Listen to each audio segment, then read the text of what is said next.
Welcome to The Snap with Alexis Perry and Sydney Jones.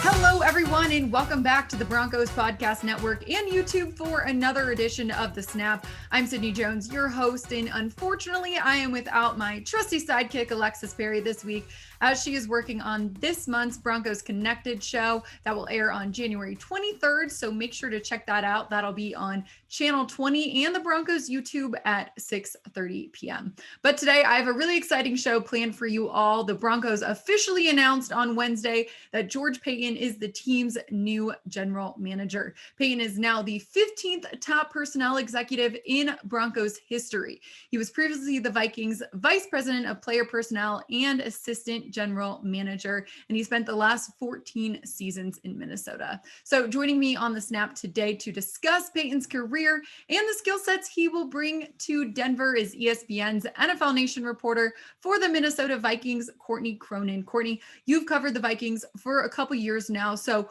for Broncos fans who might not know, what type of guy is George Paton?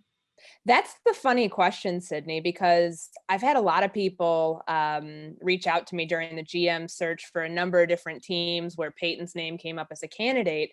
And the one thing people will always come to me asking, just because I cover this team, is how come I can't find a single article, profile, any sort of information about George Paton? You can't find the tell-all story about his come up from his days, coming through as a college football player to working in the NFL in a number of different roles for the Bears and the Miami Dolphins and the Minnesota Vikings. And I think that that's kind of the mystery and the intrigue around him, is that he's not somebody who has ever really sought after the spotlight.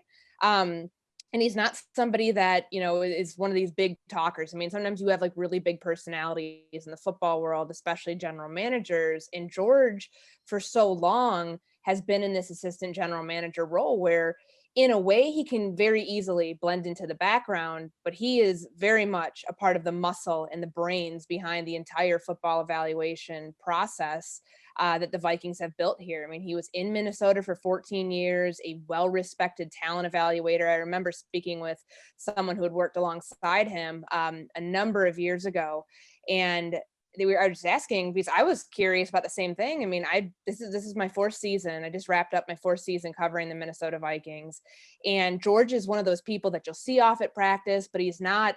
He's just not a very showy guy. He goes straight from the practice field straight up to his office, and he's not somebody who's going to stop and, rub elbows and all of that. I mean, he is a true football guy. So I asked somebody once, what can you tell me about him that would kind of give me, paint the picture of who this guy is? And they said, that he is one of the best. When he used to do advanced scouting, for opponents, he is one of the best that this person I spoke with had ever been around, of seeing the details, the preparation, the in-game stuff that, that's years of experience and years of hard work all coming into one. So I think what the Denver Broncos fan base and what this team is getting is somebody who has been incredibly choosy throughout, this process. I mean, as we know, this isn't the first general manager job that he's been offered, but he's been very patient, which I think for a team that has a roster like the Broncos, they're coming off of 3 really good drafts, and a team that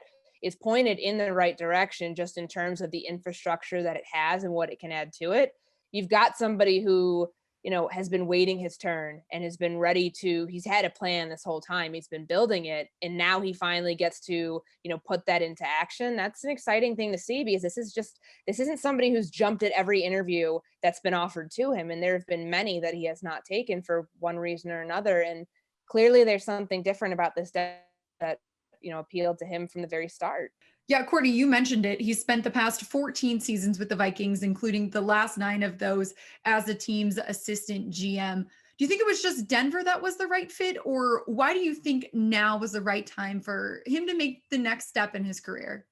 Yeah, I get that question because I remember literally last year at this time, I was at the Senior Bowl, and we were on George watch. Is he going to take the GM job, and join Kevin Stefanski in Cleveland? And I remember the Wednesday I was leaving Mobile, and it was George's interview. He had wrapped up his interview out there in Cleveland, an in-person interview. And it's sometimes a telling sign if the person goes home without taking the offer. And I remember that day thinking, okay, and just speaking with people around me that know him that well, that something just wasn't the right fit, even though it would have been a perfect opportunity going with a young head coach, Kevin Stefanski, who, if George has been here 14 years, Kevin was with the Vikings for, about 14 years too. So they had worked together for a very long time. It would have been a really good fit, but there was something missing. And I think that George, he's always been very patient in his approach about which jobs he's willing to even entertain the thought of. And he came really close to that one. I think, when he pulled his name out a couple of days later and Andrew Berry ended up becoming the GM of the Browns, I was, not surprised, but I was also thinking to myself, it's only a matter of time that he finds the right one. And I think there's a lot of things that appeal about Denver. Like I mentioned, it's a young roster, but it's a talented roster, and it's a roster that has a high ceiling.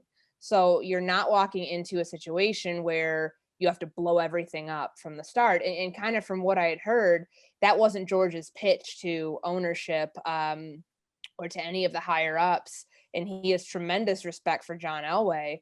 And the job that, the prestige and all of that, with Elway around the franchise, that, George clearly came in with a plan that wasn't, so radical that it was going to be blow everything up. It's, we like what we had, we like what you guys have, add to it in certain pieces.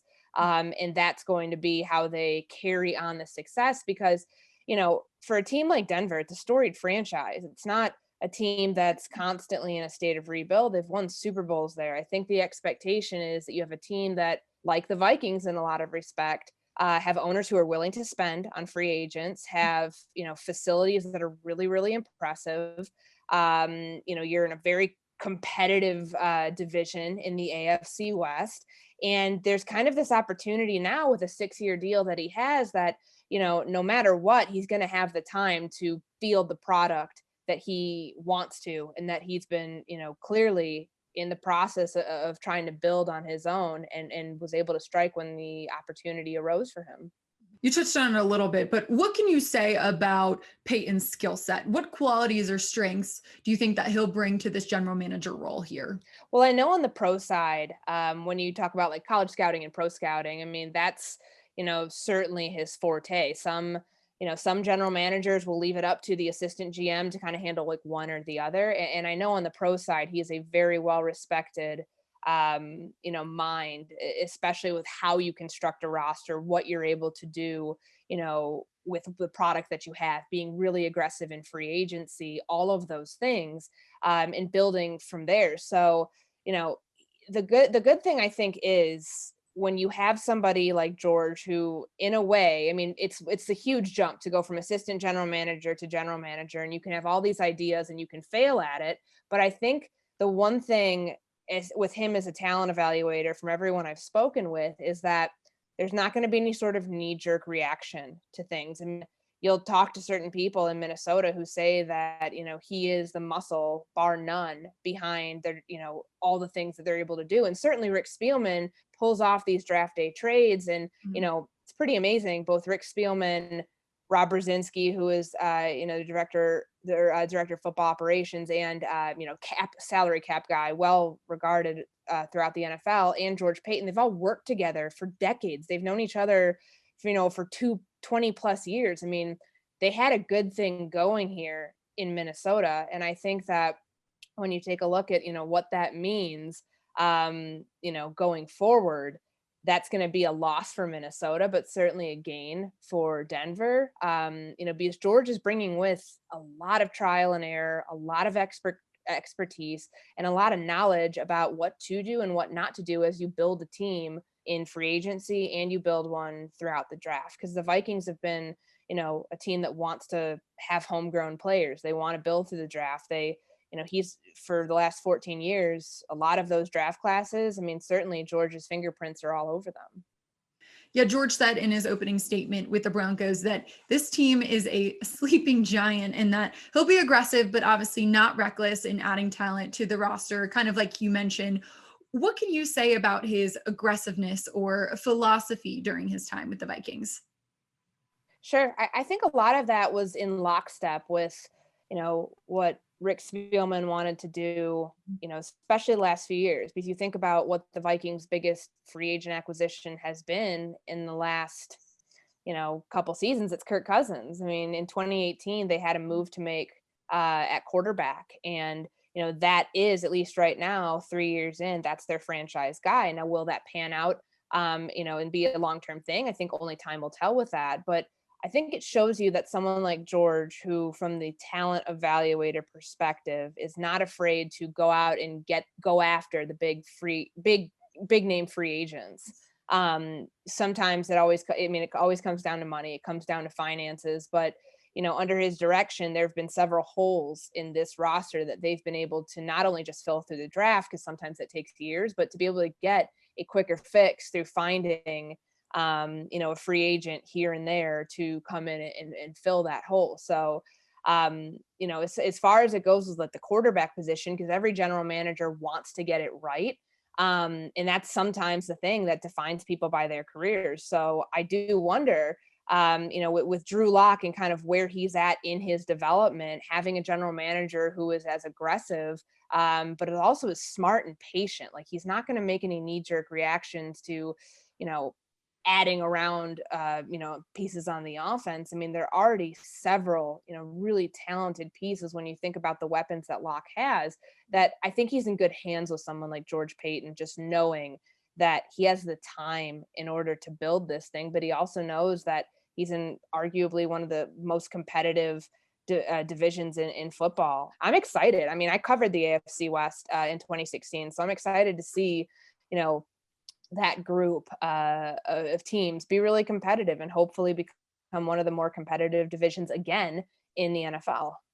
Well, Courtney, I can't thank you enough for sharing your insight on George Paton and what he did in Minnesota. I know Broncos fans will certainly appreciate it. But before you go, we want to know more about you and your career. As we all know here on the Snap, that highlighting women's impact in and around the NFL is one of our main goals. So can you just start by telling me about your role as an NFL Nation reporter? What does your day-to-day look like?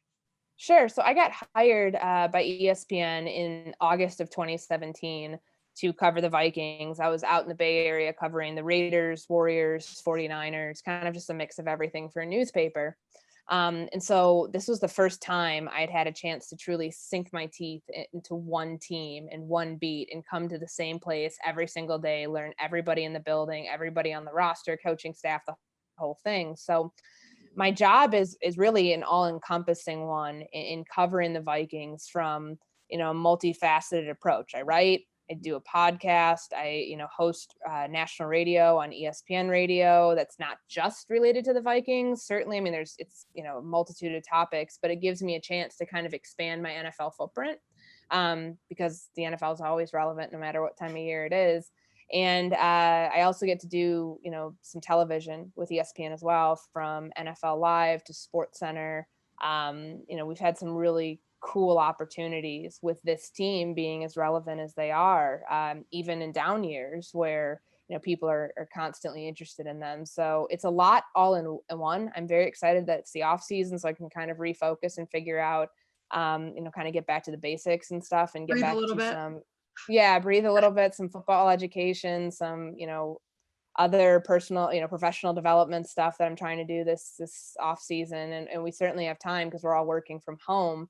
But yeah, I mean, this year was definitely a challenging one because we were all covering everything effectively remotely. I mean, all the availability, when it got cold out, we stopped going to the building for practice. So it's been tough, I think, but I'm not the only one in that. Everybody I've spoken with and friends that I know in this business we've all dealt with our fair share of challenges this year of how to cover our team the way that we used to years before. Yeah, it has definitely been a challenge this season. I actually started in this role in April, so I don't even know what a normal season looks like. Yeah, exactly. Well, maybe not this season, but overall, as you've been working with ESPN, what has been your favorite part about the role that you're currently in? I love the fact that there's one of me in every city. We call it the power of 32, which sounds like a cliche, but it really honestly means a lot, because if I'm working on a story, for example, this George Paton story, technically now it's a Denver Broncos story because he's leaving the Vikings and he's becoming the general manager of the Denver Broncos. So while the story that I'm telling here of what do they lose in George Paton, how do you fill that void? Would anybody else potentially go? All that. It's a bigger story for the Denver Broncos getting a new GM after John Elway decides that he wants to move into a different role at this part of his career. But that allows me and my colleague, Jeff Legwald, who, I mean, is a vast institute of knowledge. It's an institution. I mean, he's, so well respected. And the fact that I get to work with somebody like that on bigger projects and, telling the whole story of how this whole thing went down, that to me, like, really signifies the power of 32, where I don't know if I would have that if I worked somewhere else, where you kind of feel like you work in a silo. Like, there's 32 of us, though, that we all get a chance to interact with each other, to tell bigger stories, use the resources that we have, the knowledge base. I think all that stuff is really important, where you have a bunch of reporters kind of all working towards the same goal. And I think you can tell better stories when people collaborate. Yeah, it's funny you say that, because being a team reporter, we actually have something similar. We have a group message of all the other female team reporters around the league. So it's a really great way to network, but also make friends in the industry too, like you mentioned. Now, Courtney, can you start from the beginning of your career? Maybe walk us through the path you took to get to where you are today. Yeah, so I went to Indiana University for my undergrad, class of 2012. I thought I was going to go the local TV route in sports. That didn't end up happening for me. I sent a bunch of resumes out. No one ever really got back to me. And coming out of college, I took a post-grad internship in digital communications at the NCAA. And I will constantly tell, outgoing seniors or people just about to graduate from college who aren't sure what they should do, that if that opportunity is available to you, don't be afraid to take it. Like, just because it has the word internship attached to it. I mean, ask anybody who works in the NFL. Most times you'll be 24, 25, 26 still in an internship capacity, because that's just the right that you have to take to get into the business before you technically have full-time status. And, for me, working at the NCAA, it made me a better storyteller, because I had access to different forms of storytelling that would eventually help me when I moved down to Mississippi in 2013 to work at the Clarion Ledger, which is a statewide newspaper. I was doing a lot of video, eventually transitioned into a writing role, but just covering everything from like preps to recruiting to SEC football and baseball. And then from there went out to the Bay Area to work at the San Jose Mercury News, doing just literally everything. I mean, it was, during the fall, it's Raiders and 49ers. During the spring, it's, winter into spring, it's the NBA. And obviously that was a team at the time that was constantly in the finals. So I always knew I'd be working through June, in some spring training, some baseball. And then I got that call to come to ESPN in August of 2017. And I couldn't turn it down, because it was, to me, it was a once in a lifetime, you have to make this jump for the sake of your career type move. So I've lived a lot of places. I've covered a lot of things. To me, the NFL is probably the best of all worlds, just because it's a year-round schedule. It is always relevant. There's always something going on. I mean, it's January 13th, and, the season technically for me is over, but it's not, because off season can be just as busy, sometimes even more busy than, a regular week in the middle of your season. So I fell in love with just kind of like the way that it works. I love football. It's always been my favorite sport. And I think that I found like the perfect job at ESPN, because they gave me an opportunity to not be one dimensional while covering one team, to be able to tap into a lot of different things that I wanted to do. And I'm really, really thankful for that opportunity. And along that path, Courtney, were there any challenges that you faced? And if so, how did you overcome them? I think the tough thing, kind of like my own George Paton story, is I had some offers along the way that they felt right at the time, but there was always something holding me back. And I remember specifically, I was going to take a job to cover recruiting on a Southeast regional basis when I was, getting ready to leave the Clarion Ledger in the winter of 2015. And I just remember something didn't feel right about it. And it was one of those gut check moments where you tell yourself, if your body's reacting a certain way, listen to it. If your heart doesn't feel like this is the right move, it's okay to say no, and it's okay to pass up an opportunity, and not, and not feel guilty about it, and know that the next one will come along. Like I will counsel friends through this because they've counseled me through it all the time. When should I take the opportunity? Should I not take it? Should I, sit on this? What if something else doesn't come? Your hard work in putting together stuff that will, make your resume shine in a way that stands apart from others. Like if you keep doing that, the offers will come. And I think, for me coming to ESPN, I remember I kind of had this, come to Jesus moment with myself, thinking, I need to take this now, because a job like this at a place like this is not going to be open. It just doesn't come around that often. So I thought that was really important that I did that. And of course, for me, I'm comfortable saying it was the best career decision I've ever made. Like, you work to get to these places. But that came with a lot of questioning yourself, a lot of, wondering throughout the years, did I make the right, move? A lot of instances of imposter syndrome. We all deal with it as women in sports journalism. I mean, women in this industry, period, but specifically a field that's so dominated by men, and just wondering, do I belong here? And I think just sticking around, like, half of the battle is showing up every day and being being present in the room, and just doing your best, putting in whatever effort you can, effort that day, do that. Like, not every day has to be perfect, but stacking good days on top of each other, in your career, you will eventually walk away with something that you're really proud of, and potentially help you get a better opportunity. All right, Courtney, last question for you. This is one of my favorite questions to ask. Now, out of everything you've ever covered in your career, any event, any game, what has been your favorite and why?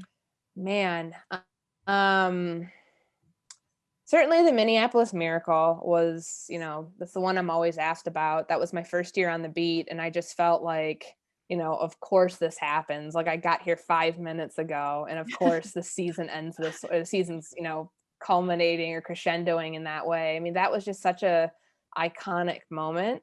To be there, to witness that, to write about it, to take it all in, and try to, write out what I was feeling, and what everything around me was feeling. So that's definitely at the top.